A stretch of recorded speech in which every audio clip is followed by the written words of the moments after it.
Hello, hello, hello. How's everyone doing? Another week, another episode. This is Stats Over Politics. As always, I'm your host, Shaun Holko, alongside the crew, Miss Alex Dent, Mr. Kevin Dent, and Mr. Jaevon Toddy. We're back with another episode number 147.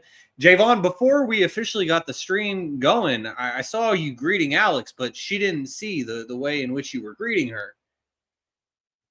And for the audio-only listeners right now, Jaevon's holding on to his glasses as Alex holds on to her glasses as well.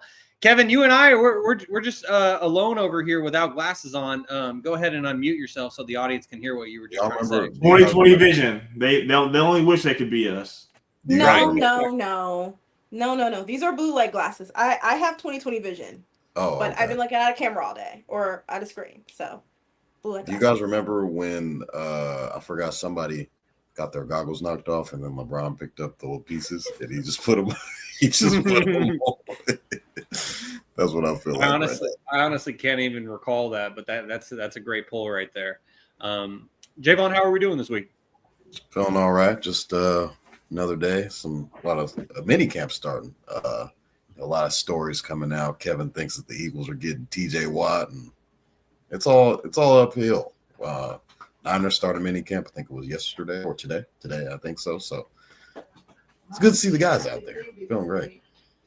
It is good to see him. And we've been hearing the TJ Watt to Philly rumors from Kevin for a long time. Obviously, TJ Watt already plays in Pennsylvania, but he plays for the other team in Pennsylvania. So Kevin, how are you doing? And what's your response to Jaevon's comment about TJ Watt? I told Toddy that in confidence. I talked to Howie this afternoon, and he had let me know that there was a big splash coming. So I called Toddy and let him know, as the Eagles truther that I am, just letting them know that keep the eyes out because something big coming, and it's all thanks to you guys. So thanks for taking that $15 million, and we appreciate it. We got away with robbery, so I'm happy, feeling great. Alex, I know football isn't really your bag, so how are you doing? I'm doing great. I got my nails done today. Oh wow, those look great. For the audio-only listeners, she has some baby blue nails, and they look real nice. Was there a theme behind it, or you just decided to go with the baby blue? Yeah, I saw it on the my nail tech's desk, and I was like, "That's cute. I'll do it." Yeah. Kevin, you just read my mind because that was going to be the perfect transition right there. Is that looked like Oklahoma City Thunder baby blue? As guys, let's not waste any more time. Let's get right into it here on episode 147 and get right into the NBA Finals. As we last left off last week, we were predicting the NBA Finals. I was alone on Indiana Island as all my co-hosts chose the Oklahoma City Thunder. And after 2 games in Oklahoma City, the series is tied at 1 apiece as the Pacers came back to steal Game 1, 111-110 on Thursday. Then the Thunder came back in Game 2, as expected, handled their business. They shut down Tyrese Halliburton, and the Thunder won Game 2, 123-107 on Sunday. Game 3 is tomorrow night, being Wednesday night. Game 4 is Friday. Game 5 is next Monday. So for the 3rd week in a row, we will be recording on a Tuesday, most likely next week as well, since Game 5 is on Monday. Each of those games start at 5:30 p.m. Pacific Standard Time. So after the first 2 games in Oklahoma City, the series is tied 1-1. What has been your view on it, Alex? Thank God the Pacers pulled one out. That was their main objective, was just to get one. It would be great to get both. That OKC defense is atrocious, and this series might be done in 5. Depending on how the Pacers come out tomorrow, Friday. No, tomorrow. Why did I say Friday? Tomorrow and Friday. Yes. I think from the OKC side, bad end of Game 1, great recovery Game 2. I think Shea was great both games. Kevin did call it. I think we all really called it, that Chet and Jay Will were probably not going to have good games, and that was going to be the game they lose. But I thought they did a really great recovery game, Game 2. Yeah, that OKC defense, the Pacers just could not do anything. And like everyone has been saying, the Halliburton needs to do a little bit better, and I think he can. I think they could pull out maybe one more at home, but that's it. That's probably game 4, and that'll be it. All right, Kevin. So Alex was not fazed by game 1 at all. To me, based on what she just said, it's almost similar to the 2012 NBA Finals where the Oklahoma City Thunder, it was on their home floor, but OKC takes game 1 and then the Heat win the next 4, and LeBron ends up getting his first championship in Miami. And so what was your take on it, Kevin? Are you in the same camp as Alex where congrats Pacers, you got game 1, that's it? Or do we have ourselves a series? Congrats, Pacers. You got one. Alex said it. I knew when the Pacers, I picked them, the Thunder in 5, and I said the one game they do lose, J-Dub and Chet are going to turn into pumpkins. And that's exactly what they did. Chet Holmgren scored 6 points, and J-Dub had 17. And a lot of those points were fast break dunks, so I will also say J-Dub had a struggling game. Matt, I can't pronounce his last name. The OKC coach is Dagnall. Mark Dagnall. Mark Dagnall came out, amazing record in the playoffs, and game 1 said, Isaiah Hartenstein, sit down. Casey Wallace, it's your time to shine. And they played 0 minutes of double big game 1, and they lost. Game 2, they played 25-plus minutes of the 2 big tandem, and you can just see they were able to win the out-rebound them in game 2. They lost in game 1, and that's really rare for the Thunder to lose a rebounding battle. So just for him to really just recommit himself to that 2 tandem big goes a long way. We've been seeing it more and more as time goes on. We're getting away from 4 shooters and 1 big, and having 2 bigs out there really just changes the flow. But I really wanted to come on here today and say there were 3 people on this podcast, and for the audio-only listeners, I was not one of them, that said Tyrese Halliburton was a top 3 player in the finals. I don't know if you guys know this, but the man had 10 points going into the 4th quarter. 10 points. And I get it. He hit the game-winning shot. He's not looking too hot in his finals. Going into game 2, 4th quarter, he had 3 more points, 3 more assists, and 3 more rebounds than all of us. That's it. 3, 3, and 3. He finished with 17, so it looks nice. He made it look like his numbers are there. Dude's not even looking at the rim until they're down 20 points in the second game, in the 4th quarter. That's how he gets it. That's what motivates him. Oh, once they're down, then he gotta. Anyone can play in garbage time. Hey, garbage time. I mean, is it garbage time when it's the game-winning shot? Big-time players show up in big moments, Kevin. So a game's not a big moment? Were the first 3 quarters of the NBA Finals game 2 not a big moment? But it's a bigger moment the last 7 minutes of the NBA Finals than it is the first 42. I'm happy you mentioned that, because in the last 3 minutes of that game, he had 1 bucket. Because the game was already over by then. Yeah. No, I'm talking about game 1. Okay. But he got the bucket that counts. He had the bucket that counts. But let's not make it seem like he was dibbling and dabbling. No, he wasn't. None of us are saying that. These first 2 games, Tyrese Halliburton did not play well. Yeah.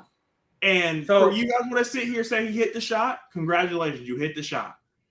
You came off a 30-point triple-double. Everyone's saying you should have been Eastern Conference MVP. Shaun showing up to Jersey. 10 don't points. Make me go grab it. 10 points? This is a top 3 player? You know who has more points in this series? Alex fucking Caruso. Should we have put him in the top 3? You know who had a better game 1 than Tyrese Halliburton? Obi Toppin. Should we have been Obi Toppin the top 3 player? I mean, it's one thing to drive the boat. It's one thing to just kind of push it along. Tyrese Halliburton, they are 20-0 this season when he has 21-plus points and 10 rebounds. Yes, great point. 10 assists, excuse me. So for him to go into game 2, and I told Alex on the phone, I said, they're going to come into game 2 and shit on the court and say, we're going back to Indiana. That first quarter, I was like, okay, we might have a game. 19-2 run, Thunder don't ever look back. Tyrese Halliburton has to play. You have to come to play. You have SGA, who has scored the most points in NBA history in the first 2 finals. The MVP. This was supposed to be mano a mano. And it's looking like Shai's playing against his little brother. Tyrese Halliburton, I've been saying this for week in and week out. He is the motor to this team. So if he's going to come out and have 3 points and not even look at the rim, you're not going to get this team going. You're looking around. Obi Toppin's not having a good game. Pascal Siakam's not having a good game. So at this point, we're going to die on the Tyrese Halliburton hill. You're going to either shoot us back into this game or you're going to get a rhythm going into game 3. So for you to score 12 points in the fourth quarter, 9 of those points against the backups really doesn't make me feel good about moving into game 3 because he has shot 0 free throws in this series. So you know what that means? He doesn't want to go to the cup. Every time he goes to the cup, he's getting the ball stolen. He had more turnovers than points and rebounds combined going into the fourth quarter. So I get it. He hit the game-winning shot. Cool beans. All 3 of us, when Shea shot that midi, said, Pacers are down 3. And it just happened to rattle out. My man had 38 points. I'm sure none of us, we were all sweating, saying, damn it, he's going to hit this shot. And he just happened to miss it. And I get it. Tyrese Halliburton hit the shot, and now he's top 3 in game-winning or game-tying shots since 1997 in the fourth quarter. Like, it sounds real good, but watching the game from tip-off to zeros, he's not playing well. And this was the first time watching Tyrese Halliburton as a Kings fan where I was like, you know what? I'm happy he's not a Kings player. Because let us get to the NBA Finals, and you have 3 points, 3 assists, and 3 rebounds going to the fourth quarter, I'm burning the fucking jersey. You got to the NBA Finals from him. So you can't be that upset. Especially the Kings. Did he win the Eastern Conference Finals MVP? So did they get there because of him, or did they get there for Pascal? Well, Kevin, I'm glad that you were mentioning the stat lines that Tyrese Halliburton has had because you talked about his 32 points, 15 assists, 12 rebound, triple-double that he had against the Knicks in Game 4. And yes, he responded and followed that up with 8 points, 6 assists, 2 rebounds, shooting 2 of 7 from the field. But then immediately after that crap of a game, he responded with 21 points, 13 assists, 6 rebounds on 9 of 17 from the field. Even with, I get the point that you're making about Game 2 specifically, that he recorded most of his 17 points in garbage time. I get the point. But when we think about clutch players in the NBA, Sacramento Kings had the inaugural clutch player of the year. Kevin, what's the definition of clutch time in the NBA? Last 5 minutes of a game. And other than that, I don't know what the point spread is. Within 5 points, in the last 5 minutes of the game. So you're talking about, Tyrese is putting up all these numbers in Game 2 in the last 12 minutes, last 9 minutes, last 5 minutes, but it wasn't within 5 points. So that wasn't clutch time. Sorry. He showed up. He showed you up. You play when it's a good game, so when you're getting blown out, you want to score more? How does that make sense, Shaun? You're telling me when they're playing worse, he's more aggressive, but when it's a close game, he doesn't be aggressive. Yet he wasn't aggressive, but yet he hit the game-winning shot. Make it make sense. You know how many points he scored in the last 5 minutes of Game 1? The one that mattered. That's clutch player of the year right there. I mean, for you to mention that, and we see guys like De'Aaron Fox and Jalen Brunson who won the year this year, they were averaging double digits in the fourth quarter. For him to have in clutch time just 2 points, kind of a contradiction because you can't say that's really clutch when you only shot the ball twice. I mean, if it's the shot that wins his team the game in the NBA Finals, Game 1, I'll take that. Underdogs. I'll take that. So as a basketball fan, you only look at the fourth quarter? You don't think about anything that happened in the first 3 quarters? I mean, not when you win. Yeah. If you win, you win. That's why after the game, Pascal and Tyrese were walking through the hallway at Chesapeake Arena, and Pascal was like, "We didn't even play well. Because they know they got blessed. There's no way they should have won that game." Hey, but you know what? They've had this so many times in the playoffs, though, Kevin. So, it's not rare anymore. Alex, they were the first team in NBA history. How long has the basketball world been going? A long time. For every person to play on the court to hit a 3. That's only happened one time in a long time. I don't think that's real common. Well, Kevin, you were saying that they got blessed in Game 1 of the NBA Finals. But they've been doing this throughout the NBA playoffs. And we got to get Jaevon in here on the discussion. But I just have to mention these statistics real quickly. Because as Ben Golliver points out, and he is a national NBA writer for the Washington Post. Jaevon, earlier we were talking about the difference of Big J journalists and just anyone with a check mark on Twitter. Ben Golliver, Big J journalist. This is a tweet that he put out that I think is worth mentioning. The Pacers have now cheated death 4 times in this year's playoffs. Against the Bucks, they had a 97.9% win percentage, up 7 points in the final 35 seconds. Pacers won that game. Against the Cavaliers, they had a 95.9% win percentage when they were up 7 points in the final minute. Pacers won that game. Against the Knicks, 99.7% win percentage, up 14 points in the final 3 minutes. Pacers won that game. And finally, game 1 of the NBA Finals, the Thunder had a 96.4% win percentage, up 9 in the final 3 minutes of the game. But the Pacers still won that game. From Josh Dubois of the Associated Press, Pacers trailed by 9 with 2:52 to play. In the play-by-play era, which is since the start of the 1997 playoffs, teams were 0-121 in NBA Finals when trailing by 7+ points in the final 3 minutes of the fourth quarter or overtime before tonight. Tonight being last Thursday. Point being, the Pacers are that team. Like, it'd be one thing if it was just that stat alone, 0-121, because they're the first to do it. If it was just that stat alone, then I'd say, okay, they got blessed. They got lucky. Shea missed a shot that he never misses, and it is what it is. But that wasn't the case, as I just mentioned, with those 4 games throughout these playoffs. And it's not like those 4 games all happened in the same round. They have happened in each round of these playoffs. So they've been doing it time and time again against different opponents. And the last thing that I want to say about this, and this is from Legion Hoops, this is insane, but true. The Pacers are 5-3 when trailing by 15 or more points in these NBA playoffs.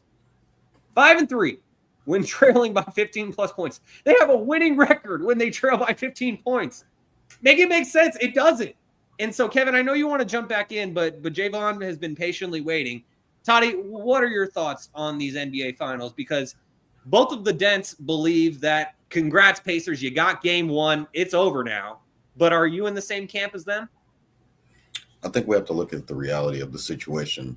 What does the series say at the bottom of the ticker? It's still 1-1. So the Pacers are going back home with home court advantage. They did what they were supposed to do in game 1. I get it, Kevin. They were losing this, that, and the third. Tyrese Halliburton was horrible for 3 quarters and like 4.5. 4.5 quarters, or however you want to say. He hit the game-winning shot that ended up sealing the game for them. And I don't think it's a coincidence on how many times Shaun has already brought up. They're 5-3 when trailing 15+ points in this NBA playoffs. I think it's just the way that they win. They've shown it time and time again throughout each round, and on the grandest stage of them all, literally in the NBA Finals, they did the exact same thing that they've been doing all playoffs. So Pacers weren't supposed to win that game. I mean, I'm going to go back to what Kevin was saying. I mean, they turned the ball over 25 times. 25 times. NBA Finals record, 20.5. 25 times they turned the ball over. They blew past the record, as Kevin already mentioned, and they still won. So for them to go back with home court advantage, I get in game 2 was kind of just a wash. I think that's, if you look at OKC and how their playoffs have usually went at home, it's usually they blow the shit out of whoever they're playing, or they lose off of a fluke. The 2 flukes were literally game winners. Tyrese Halliburton game winner, and game 1 against Denver, back in the second round when they played against Denver, when Aaron Gordon hit that game winner. Yeah. So every other time they play at home, it's a blowout. So you can the point spread has been ginormous. I don't have it on my handy dandy. I usually know what the point spread is for tomorrow. I don't, but in both games, it's been 11 points, 11.5, 12, double-digit points for OKC, because Vegas just thinks that OKC is just so much better, so much more talent, which they are. They are. So, I mean, it's just, it doesn't, I think it really, what we have to kind of look at it is, doesn't matter, because we've seen Indiana time and time again be outmatched, and this team is better than this team. They're the underdog coming in. Doesn't matter, because they're here in the NBA Finals now. So I feel like they've been hearing the same exact noise all year long from guys like Kevin, guys like myself, saying that they're not supposed to be here. They're not supposed to be here. They're not supposed to win this game. I think they're feeding off of that. It's all a part of it. I mean, the Pacers, everyone's looking at it. Game 2, they could literally go up 2-1 in this series. Oh, they just got blown out. And they have a chance to go up 2-1 in this series. So it's a race to 4, not a race to 1, not a race to 2. You got to win 4 games. And I think we're going to have to just kind of I really can't explain what the Pacers are. I can't really explain how they're winning these games, how they're able to do this time and time again. I can't really explain because the math is saying OKC should be blowing them out. Like OKC has a point, like they have a historic point differential throughout this entire playoffs. Like they beat a team by 50 points in this play. 50. Easter Sunday, they beat Memphis by 50 points. So it's going to kind of come down to, I get Tyrese Halliburton hasn't played well, but if you look at the guys that he's being defended by, literally Lou Dort, and then once Lou Dort is like, all right, I need a breather, here comes Alex Caruso. So it's going to be tough for him to kind of get his shake back and get into the swing of things, but I think he's got guys like Pascal Siakam, Obi Toppin. And guys like Obi Toppin, Miles Turner. I think it's going to play well for them, especially at home. And I think, role players, it's kind of known that role players play well at home, especially during the playoffs. So tomorrow's going to be a very interesting game. I want to pull up the point spread and see what the spread is for tomorrow's game, but I would still imagine that OKC's favored on the road. And they need Tyrese to play better. That's just no ifs, ands, or buts about it. I mean, we get it. He's not really a scorer. But just the way that he's been able to get his team in these types of situations time and time again, they're going to need all they can get, especially against this OKC team, who I think is a juggernaut. I think we can all agree on they're a historic team, and they're going to need all they can get going into tomorrow in Indiana. I know, and you guys know, that place is going to be rocking. When was the last time they had a finals appearance? Reggie Miller was playing. So I can guarantee that place is going to be nuts tomorrow. We'll probably see Pat McAfee. He's probably going to have a show out there and do his whole spiel, and it's going to be rocking in Indiana tomorrow for sure. The spread's 5.5. 5.5. OKC, right? Yes. But before we move on, Shaun, as the only person who chose the Pacers on a scale of 1 being shitting bricks to 10 sunshine and rainbows, how confident do you feel that the Pacers still have a chance to win the series? Shit, dude. Like a 6 or 7, because I did not expect them to get either of those first 2 games in OKC. Like, I know that I picked, even for our pick'em, and I prefaced last week by saying, like, I got the Pacers in 6, but if my pick'em doesn't match it, it's because I'm politicking and I'm trying to make sure that I end up as the champion of this pick'em from start to finish. But I still picked Indiana in game 1. I ended up being right about it. And I think Alex also picked Indiana in game 1. But yeah, and then all 4 of us picked OKC in game 4 because that was an easy one. That was like when they went back to OKC for game 5 of the West Finals, where we all picked OKC because it just kind of seemed obvious. But to your point, Kevin, I feel like a 6 or a 7 on the Pacers winning this scale because, as Jaevon was saying, OKC is clearly the better team, but Indiana just constantly seems to find a way.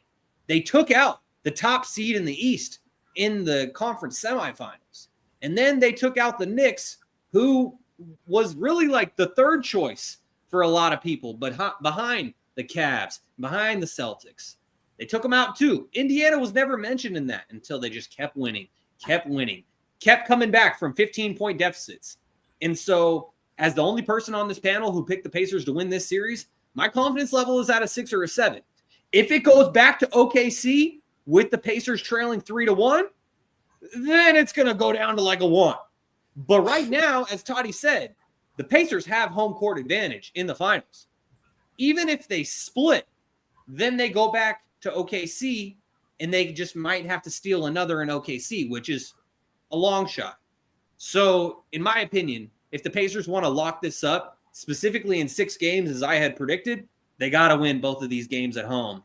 And obviously, all the sports books don't think it's going to happen, as OKC is favored by 5.5 points. Both games is crazy.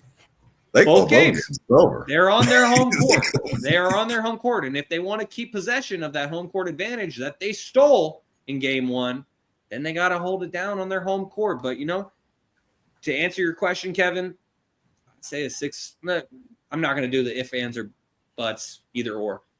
I feel a confidence level of a 7 about the Pacers winning this series because they stole game 1. Okay. Love that. I like you standing on business, Shaun.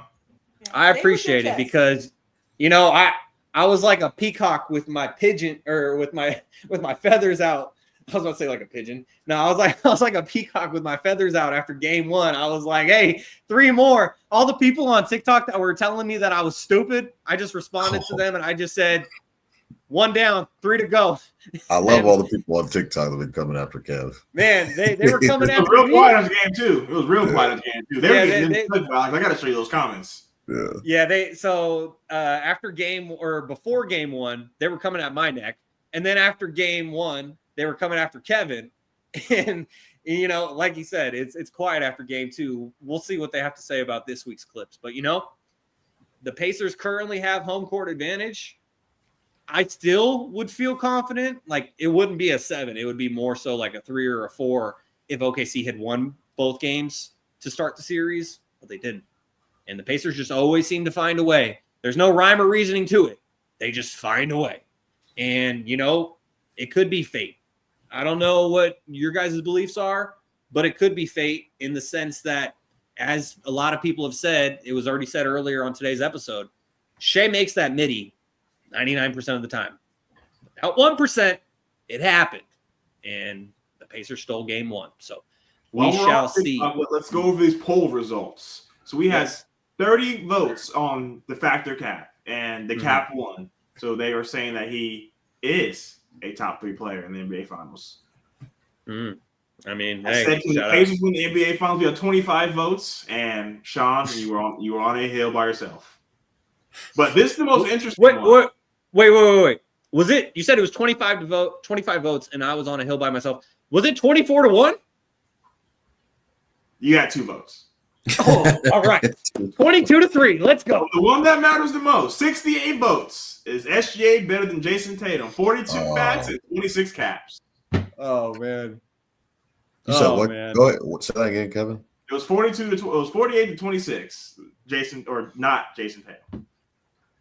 Damn. That recency bias going crazy. TikTok has spoken. Well, so by the time that we return next week to talk about the NBA Finals, the series will not be over because, well, actually, never mind. I rescind that because the series could be over as of next Monday if one of these teams wins the next 3 games. For some reason, I was thinking that we were coming on after game 4. But point being, the series could be over by the time that we speak next week. So quickly, let's just go around the panel. What is your prediction for the next 3 games before we talk again? I'm going to say going into episode 148, the Pacers are up 3-2. Alex, how about you? I'm going to say OKC is up 3-2. Okay. Kevin? OKC's going back 3-1, and they are celebrating, popping bottles. Oh, all right. So Kevin says it's going to end 4-1, and we'll be recapping the finals by next Tuesday. Jaevon, how about you? Game 5. It'll be game 5 by the time we. Game 5 will have happened. Yeah, we'll be going into game 6. Okay. I say OKC's up 3-2. All right. So there you go. We got 2 for OKC 3-2, 1 for Indiana 3-2, and 1 for OKC 4-1. You both said they were going to split. So which game do the Pacers win? 3 or 4? Pacers win tomorrow. Okay. Pacers win tomorrow. OKC wins on Friday. Friday. Yeah. Which game do they win, Shaun and Alex? I think OKC wins game 3, and then Pacers win game 4. Okay. That's interesting. We'll have to keep that in mind and present that information next Monday. You get the answers, no? I understand. I was presenting. Indiana holds down home court. They win the next 2 games. OKC wins game 5 to stay alive. Love it. They say that a series doesn't really start until the road team wins. And that happened in game 1. But I think it's going to be pretty chalky through the rest of it. If my Pacers in 6 prediction is correct, the Pacers will need to win all their home games because I don't know if they're going to win another game in OKC. But I also didn't know when they would win a game in OKC, period. They did it in game 1, so maybe they do it in game 5. We shall see, and we will talk about it next week here on Stats Over Politics. But as we keep things moving, episode number 147, Shaun Holko alongside Jaevon Toddy, Alex and Kevin Dent. Now it's time to get to one of our favorite recurring segments, and that is Shaun's Pop Quiz. Last week, we had Shaun's Pop Quiz, and it was NBA Finals edition. And this week, we got part 2. And so, as we remember from last week, Alex stole 2 points from Jaevon and Kevin. And so, we shall see if she's able to do it again. Yeah. So, I have 3 questions. So, I will give each of you a crack at it first, rather than... Come on, Jaevon. Violation. He has to go last. We're 3 seasons into this. You got to follow the rules. I know. I gotta come with like a concrete rule book, exactly, and like put it in notes. All right. So all right. So here is the first question, and Alex just dropped off for a second due to technical. We're not waiting. So, keep it going. Yeah, I understand. I'm just saying we'll have her question be last. So without having any idea what the questions are, do you guys care who goes first? Who gets the first question? Me, because Toddy got to go last. He cheated. All right. So Kevin, I'll give you this first question. She just never prospered, Toddy. So there are 3 answers to this question. So Kevin, there have been 4 MVPs to score at least 3,000 points in a season, including the playoffs, since the NBA-ABA merger, which was obviously in the 70s or so. And so I'll repeat the question one more time for Alex to be able to hear in case she wants to steal, but this is Kevin's question to have dibs on first, Alex. There have been 4 MVPs to score 3,000 points in a season, including the playoffs, since the merger. And I'll just say one of them, because it's NBA Finals edition. Shai Gilgeous-Alexander is one of those players. I probably took away the easiest guess. But Kevin, who are the other 3 MVPs who have scored at least 3,000 points in a season, including the playoffs? Okay, so before I give you my answer, there's a guy on this list who is on there multiple times. If I name that guy, do I get all of the points? No. And no. Yeah, no. Okay. Michael Jordan. Ding, ding, ding. That is correct. MJ did do it multiple times. Kevin said that one with ease. So, Jaevon, we will go to you next. Other than Michael Jordan and Shai Gilgeous-Alexander, there have been 2 other MVPs to score at least 3,000 points in a season. Who are one of those 2 players? Kareem Abdul-Jabbar. That is incorrect. Now to Alex. You heard the question. What's your answer? You don't know. Steph Curry? No, that is incorrect, but a good guess. Kevin, back to you. Do you have another guess? Put on my chef's hat because Kev's cooking today, ladies and gentlemen. Kevin is cooking. He saw this one. The next name is Mr. James Harden. Unfortunately, that is actually incorrect. Damn. Flip that. Time to remove the chef's hat. Jaevon, back to you, and then after everyone gets 2 guesses each, it'll be a free for all. And so, Jaevon, who is your second guess? I'm gonna go with LeBron James. That is incorrect, but another good guess. Alex, final guess that is reserved solely for you. Larry Bird. No, that is incorrect. Cool. That was a pull. All right, Jaevon, I see you. Who's your next guess? Nikola Jokic. Order no more? No, I said two guesses each, and then it's a free for all. Before y'all start raising your hand. Well, I mean, he did listen to what I was saying throughout the second round. Jaevon, unfortunately, Nikola Jokic is incorrect. And so now it's still a free-for-all. So if anyone else, okay, Kevin, I see you. Alex, you're next. So I'm just asking for clarification because you said after 2 guesses we get a hint. No, after 2 guesses, it says a free for all. Yeah, I said after 2 guesses, it's a free for all. I'm sorry, say that again. Shaquille O'Neal.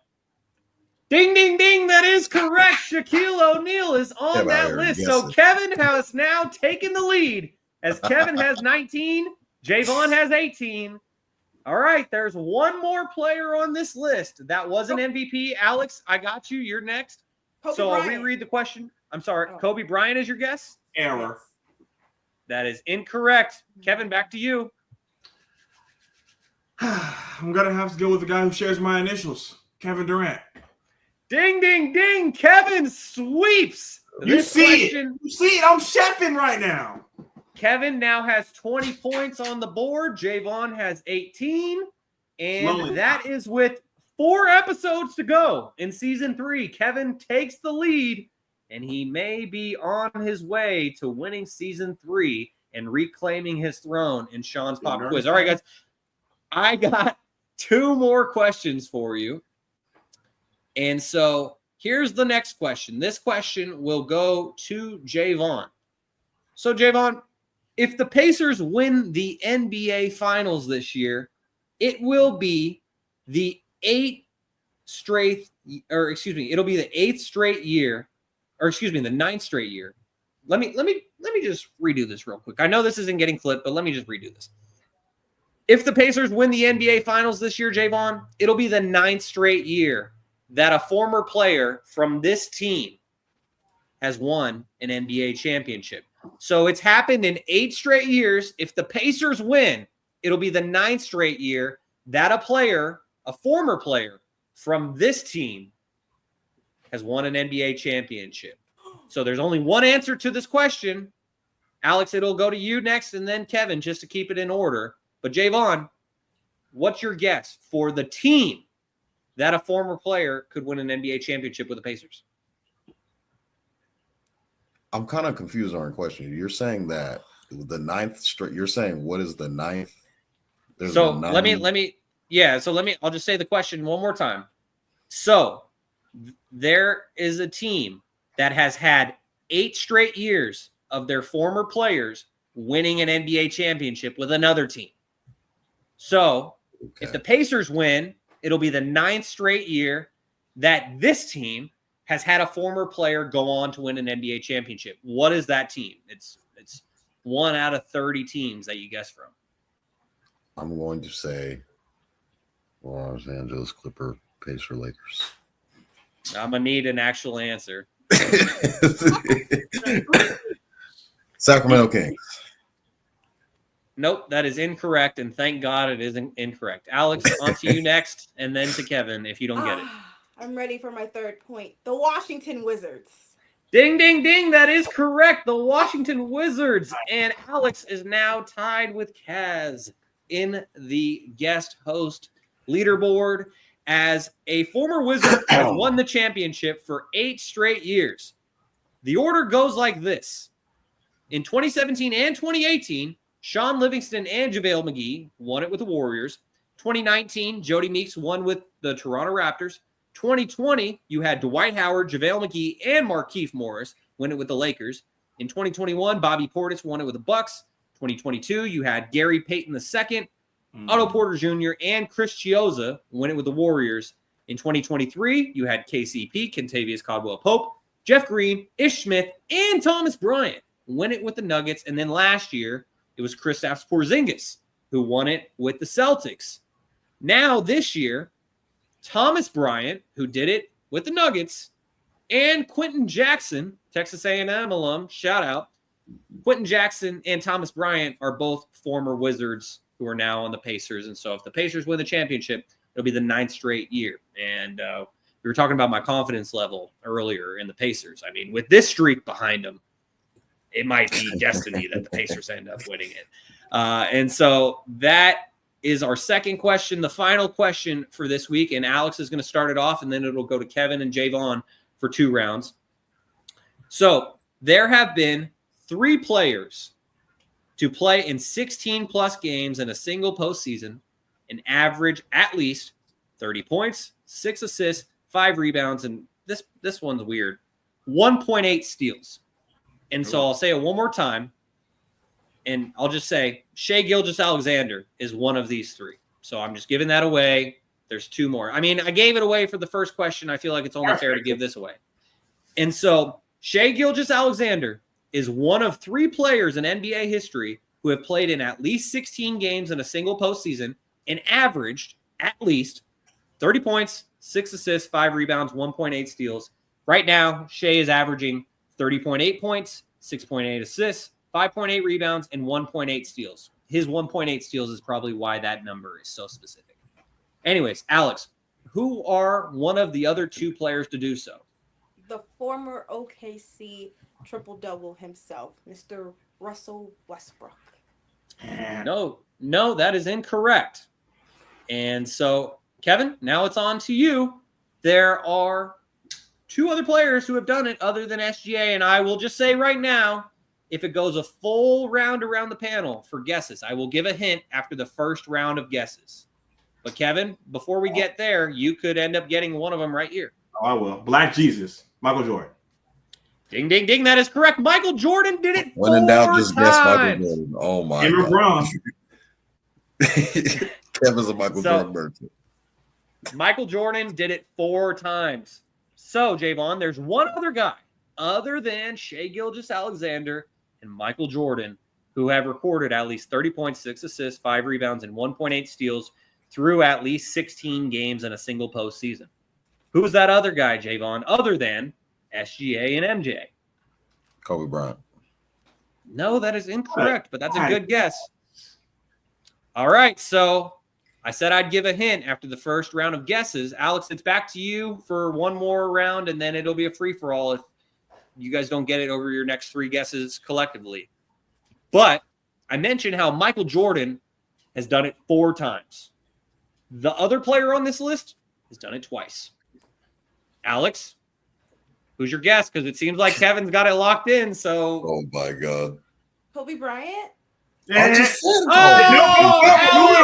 Alex, you should not get another guess. You should have moving on. No, yeah. I mean, she didn't pay attention. I wasn't paying attention. My bad. Okay. Hey, well, that's who Jaevon. It's all good. We appreciate you being honest. But Jaevon just guessed Kobe Bryant. And so, Kevin, you're wearing the chef's hat. You've been cooking this week. You already got 4 points. Are you going to make it 5? Kevin, who is the other guy? The best player to ever touch a basketball. Mr. LeBron Ramon James. Ding, ding, ding. And with that, Kevin has a sweep. He literally answered LeBron or Kobe or Michael Jordan. The past questions all Kobe. It's either Michael Jordan. Run the clip back. He's literally said Michael Jordan. Just guess Michael Jordan all the time. I mean, he also guessed his namesake with the KD, Kevin Durant. He also got that one, and Shaq. And so with that, 3 questions, 5 answers. Kevin sweeps this week's edition of Shaun's Pop Quiz. Congratulations to you, Kevin. Now, with 4 more episodes to go in season 3 of Shaun's Pop Quiz, Kevin has gotten out to a commanding lead as Kevin now has 22. Jaevon has 18. And Kaz and Alex are tied in the guest host spot with 3 each. And for all I know, how many points do I got? I got 0 because I always ask the questions.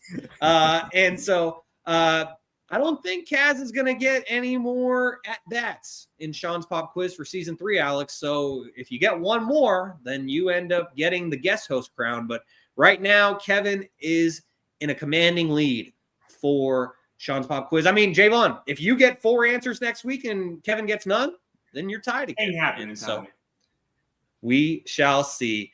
Alex. Yeah, it shoulda, coulda, woulda. So, anyways, we got 1 segment left here in episode number 147, and it is football related. And so, Alex, with that, we will bid you adieu. Thank you for joining us. We appreciate you as always. Always a pleasure. No problem, boys. See you guys soon. All right, see you next week. Alex Dan signing off. Alex Dent signs off. And so, guys, here on episode number 147, Shaun Holko alongside Jaevon Toddy and Kevin Dent. Guys, we got one more segment, and it is NFL related.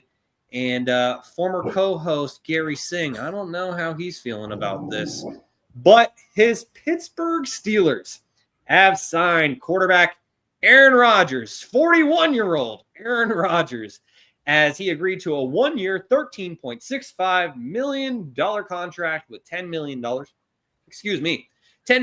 guaranteed, a max value of $19.5 million, as there is $5.85 million in incentives that he could earn relating to playing time and overall team performance. And so, Jaevon, I'm going to toss this to you first. What do you think about the Steelers signing Aaron Rodgers?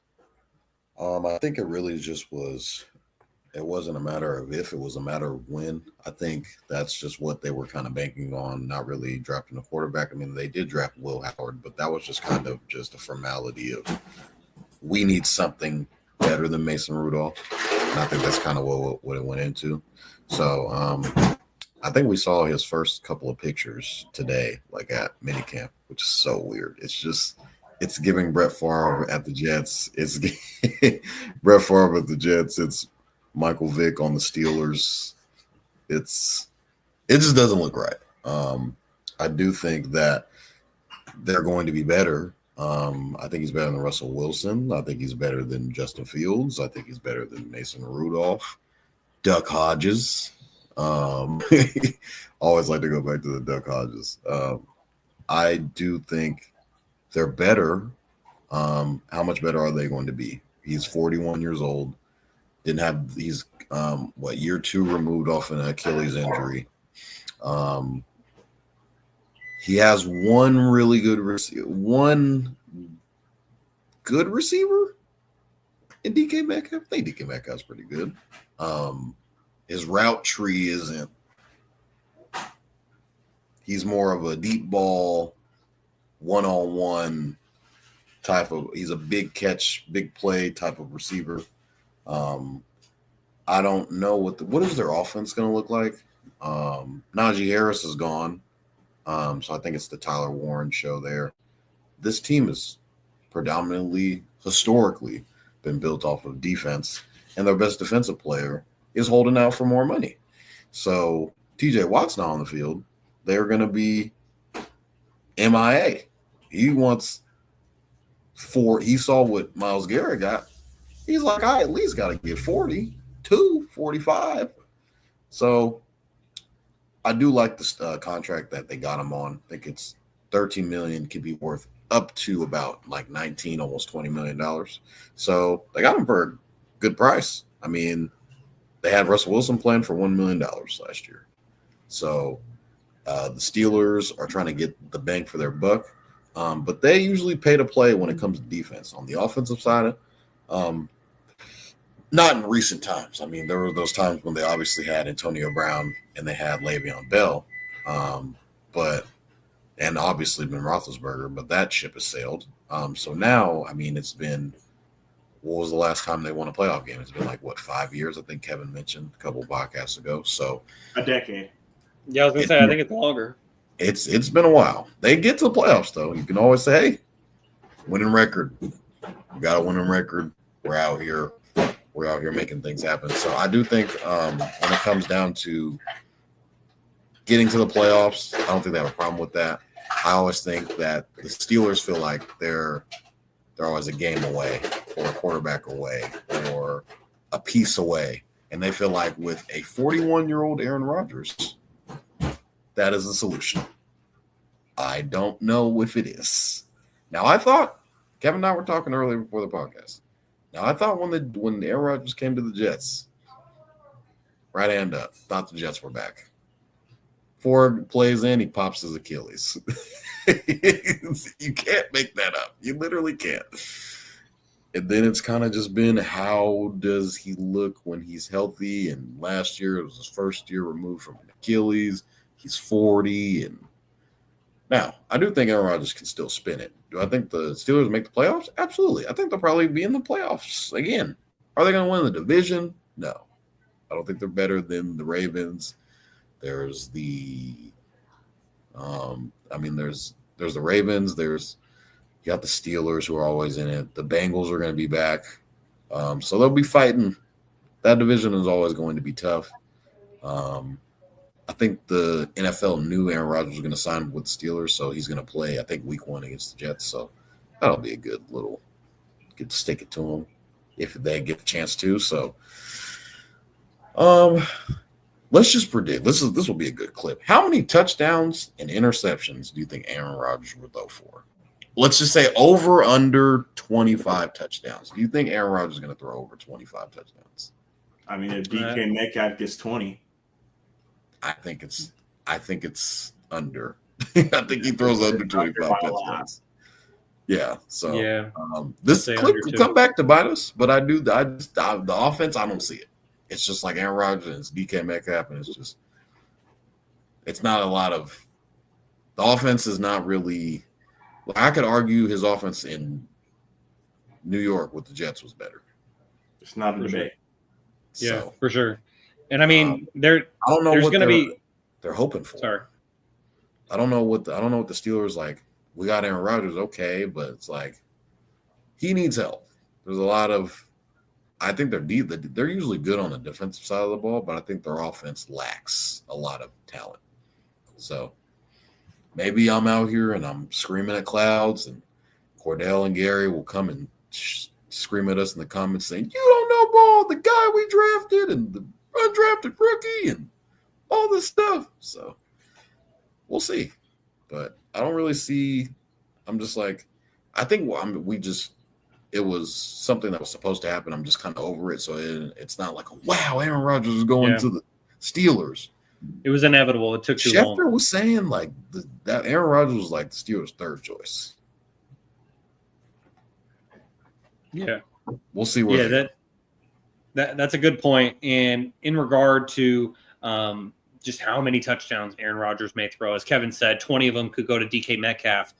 The only way that he gets over that 25 is if we see a real emergence from another guy, whether if it's the resurrection of Robert Woods, the reemergence of Scotty Miller, or even Roman Wilson from that university up north. Yeah, not even going to mention them because it's not worth it. Yeah, right. But one of those guys, even Ben Skoranek, one of those guys is going to have to emerge greatly because DK is going to probably be doubled every single game. And so one of those guys has to emerge. Otherwise, get open? That's another great question. That's another great question. Maybe Pat Freiermuth has a big year at tight end because none of those other wide receivers can get open. DK's getting doubled. So then they just find Freiermuth over the middle or dumping it off to Freiermuth like they could with Jalen Warren coming out of the backfield or even Caleb Johnson. So it'll be interesting. But, Kevin, what do you think about the Steelers signing Aaron Rodgers? Trash. 9-8, if that. Fool me once, shame on you. Fool me twice, can't put the blame on you. Toddy said it was a conversation about which offense was better, the Jets or the Steelers. It's the Jets by a mile. Nick Anderson, Last Dance. When Michael Jordan came back, they said 45 ain't 23. Number 8 is not number 12. I'll tell you that much. Number 8 is not number 12. We've seen Aaron Rodgers be on this downfall, and I get it, like Toddy mentioned, 3 quarters in, he pops the Achilles, so that year is really a toss-up. But you bring in Devontae Adams and Garrett Wilson, you tell me you don't make the playoffs. Breece Hall, it's a slap in the face that they didn't make the playoffs. And now this is arguably the worst wide receiver room in the NFL. DK Metcalf, Roman Wilson, Brandon Johnson, Robert Woods, Scotty Miller, and Calvin Austin III. They dropped him to get 25. For him to get 25 passing touchdowns, DK needs to get 22. He is no longer that bad man anymore. He's just a man. And he's no longer, like I said, 8's not 12. He's not the 4-time MVP. He's not the Super Bowl champion anymore. He's not the Super Bowl MVP anymore. Toddy just said he was barely better than Russell Wilson. Justin Fields, like that's the conversation we're putting him in now. Like this is a first ballot Hall of Famer that is, since he's left Green Bay, has been on a downhill slope. So, you know what, Pittsburgh fans, congratulations. You're still going to be mediocre, but you won't be as bad as the Browns. So I guess that's your calling card every year. You will never be as bad as the Browns. And to pass I could go 11-6. to pass on Shador finish for a year of Aaron Rodgers is stupid as fuck. They could go 11-6, 10-7. Kept saying 9-8, 8-9. 9-8, 8-9. Ooh. If that. Well, I will say that when it comes to how Steeler fans are feeling about Aaron Rodgers being on their team, I feel like my friend Keith Joganatis put it I best. love it. Read the text messages, Shaun. So I said, how are you feeling about that? He said, horrible. Want to jump off the bridge. Then he says, I would have preferred not to have waited all offseason to sign a guy and then allow them to have this jackass hold the franchise hostage based on his decision. I said, well, hopefully it works out. He says, can we run through their schedule real quick? Oh, go ahead, Shaun. We can in just a moment. We also have another segment that just got added last minute that's related to this. But before we get to either of those, I gotta, because this is just pure comedy. So I said to Keith, well, hopefully it works out. He says, define workout, question mark, Super Bowl, question mark, not a chance. Third best team in their own division, and I have a reason to believe if the Browns get anything close to a pulse at QB, they finish dead last. And and then it's just hilarious. And then he even said, problem is you gave Metcalf that huge deal. He's not coming to lose. And then Keith proceeded to send me a photo of the Aaron Rodgers press conference today, and he just said 2 words. He said, "Life sucks." And I'm like, "Geez, oh my gosh, is it really that bad?" Can't be that bad. Apparently, it's that bad. So, Jaevon, let's just take a moment and let's go through the Steelers schedule. So, I'm pulling it up right now. So, the Steelers. Oh, this is interesting. Yeah. The Steelers start the season against the New York Jets on the road in New Jersey against the New York Jets, Aaron Rodgers' former team. Steelers So, fair about there you go. And so, just for the sake of this segment, I'll say the matchup. You and I say whether if it's a win or loss, and I'll try to count the wins on one hand, or maybe 2 hands if it gets to that point. All right, so Steelers versus Jets. You know that I am the founding member of the Justin Fields fan club, so I'm going to say that's a loss for the Steelers. I think the Steelers win this game. All right, so I'm going to count how many wins you got for them. So then the Seahawks visit Pittsburgh. DK Metcalf revenge game. What's your take? I think they beat the Seahawks. I think they beat the Seahawks as well. Sam Darnold will not be the same without Kevin O'Connell. All right, so then the Steelers, they play at New England against the Patriots. I still think the Steelers won that game. I think the Steelers won that game too. I'm not really believing in Drake May. 3-0. Vikings at the Steelers. It's a loss. That's a loss. I agree. And so right now, Jaevon, you have the Steelers starting the season 3-0. 3-1. Yeah, 3-0, and then 3-1 after the Vikings game. So then that brings us to October after their bye week. They host the Browns. Yeah, they'll win that game. Well, did you see what Myles Garrett had to say today? What did he say? He commented on the Aaron Rodgers signing, and his quote was, I'm going to pull it up just so I make sure that I get it completely correct. He said, I think it's a good opportunity to put him in the graveyard. Give me the Browns. Right on. Joe Flacco is going to be the quarterback. Maybe. Or Shador. Or Mr. Gabriel. I don't know. Or Kenny Pickett. See. Oh, nope. I'm not a believer in 2 glove. All right. So, Jaevon, that puts the Steelers at 4 wins through 5 games on your record. So then the Steelers play at the Bengals on Thursday night. Loss. All right. Then they host the Packers, another Aaron Rodgers former team. Loss. All right. They host the Colts. Win. They play at the Chargers. Loss. All right. Then they host the Bengals. Win. All right, so that's 6 wins so far. They play at the Bears. Your boy, Caleb Williams. Win that game. They host the Bills. Loss. Play at the Ravens. Loss. They host the Dolphins. Win. Play at the Lions. Loss. At the Browns. Win. Host the Ravens. Win that game. They usually split with the Ravens. Damn! So you got them at 10-8. 10-7? Excuse me, 10-7. 10-7. Yeah, I was thinking about the 18 weeks. Kevin 10-7.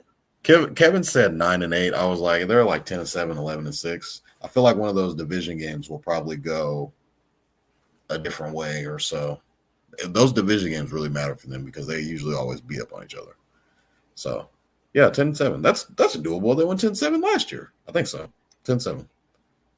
All right, just I was trying to keep track of the games that you had them winning and the games that I had them winning, and I wasn't able to keep track of both. So you have them at 10-7. So I have them beating the Jets, Seahawks, Patriots, Browns, Colts, Bears, Dolphins, Browns again, and the Ravens. 10-7. All right, so let me go through this real quickly, just because this is relevant. So, as I said at the top, Justin Fields fan here. I'm gonna say that's a loss. So they're 0-1. Host the Seahawks, they win 1-1. Play out the Patriots, I think that's a win, 2-1. Host the Vikings, that's a loss, 2-2. Host the Browns, I'm gonna say Joe Flacco starting that game gets them to 2-3. At the Bengals on Thursday Night Football. I have them beating the Browns in that first game, so that gets them to 3-2. Then at home, on the road. I'm fucking this up. On the road at Cincinnati on Thursday Night Football, I think that's a loss. That gets them to 3-3. Hosting the Packers, I think that's a loss, 3-4. Hosting the Colts, that's a win, 4-4. At the Chargers on Sunday Night Football, you know that crowd is going to be all black and yellow. Give me the Steelers in that one, 5-4. I think they lose to the Bengals again, even though you made a great point about that division just eating itself alive. But I'm going to say they lose to the Bengals again, 5-5. I think they beat the Bears, so that gets them to 6-5. Lose to the Bills, 6-6. Lose to the Ravens in Baltimore, 6-7. Beat the Dolphins on Monday Night Football, 7-7. Lose on the road at the Lions, that's 7-8. I think that they win in Cleveland to end the year, the calendar year at least. So that gets them to 8-8. And then at home against the Ravens to end the regular season, I think the Ravens are going to win that one. So I got them at 8-9. So, I mean, even 8 wins. That's not terrible. So you got them at 10-7. I got them at 8-9. Last year, and they had Russell Wilson and Justin Fields as their quarterbacks. So that's a great point. That is a very good point. So we shall see. Jaevon, any closing thoughts before we get out of here for episode 147? No, I think we kind of got everything. We're creeping on those dog days. So expect a bunch of lists. Top 5. Right. The GOATs. Who's the GOAT? So yeah, that hopefully I'll be able to refine my schedule reading skills, because we're going to be doing a lot of previewing schedules over the summer. I got right before we recorded, I was watching the New York Liberty game. They're starting the season 9-0, best start in franchise history. But the Liberty game ended right before we started recording, and so I switched it to baseball. I got A's baseball on my TV right now. It's going to be WNBA and baseball season, which is ultimately the dog days of summer. Maybe I'll get my co-host to lock in a little bit more on the WNBA and MLB. If not, we'll be going over the schedules, and we will continue to have episodes throughout the summer, and we appreciate you all for tuning in. And that's going to do it for episode 147. Make sure to give us a like on YouTube. It helps us a lot. And if you enjoy the podcast, hit subscribe to get notifications when we go live. Follow us on Instagram and TikTok at StatsOverPolitics, and on X at StatsOrPolitics. Make sure to subscribe, rate, and review on all podcast platforms. And if you're enjoying the show, give us those 5 stars. We'd really appreciate it. As you guys have been tuned into episode 147 of Stats Over Politics, for my guys, Jaevon, Toddy, Kevin Dent, Kaz Johnson, Alex Stant, and Gary Singh. I'm your host, Shaun Holko. Thank you for tuning in, and we will see you next week, next Tuesday, on another episode of Stats Over Politics. Peace.